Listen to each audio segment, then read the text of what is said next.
কথা হয়েছে, জানি না সেনাবাহিনীর ঊর্ধ্বতন একজন অফিসারের সাথে আমার কথা হয়েছে।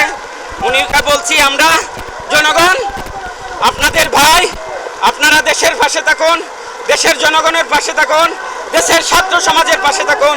ওনারা বলছে আমাদের পাশে 100% সমর্থন ওনাদের আছে এবং আমাদের পক্ষে আছে। আমরা যথাস্থানে অবস্থান নিতে বলছে, আমাদের বলছে আপনারা শান্ত থাকেন, আমরা আপনাদের পাশে আছি ইনশাল্লাহ। আমিও মনে করি বাংলাদেশ সেনাবাহিনীর যে ঐতিহ্য, সে সুনাম আছে, এই সুনাম অক্ষুণ্ণ থাকবে, এই আশা, এই প্রত্যাশা আমি ব্যক্ত করছি। সেনাবাহিনীর প্রধান আমি আশা করছি উনি দেশের জাতীয় নেতৃবৃন্দের সাথে 2টার সময় কথা ছিল, উনি 3টার সময় নিছেন।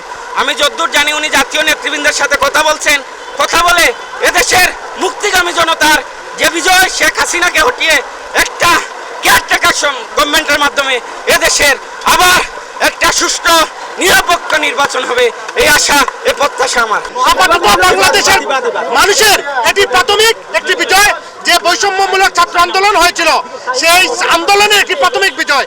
কিন্তু সেদিনই বাংলাদেশে পরিপূর্ণ বিজয় আসবে যেদিন বাংলাদেশের মানুষের, বাংলাদেশের স্বাধীনতার শক্তি, আসল শক্তির সরকার ভোটের মাধ্যমে প্রতিষ্ঠিত হবে।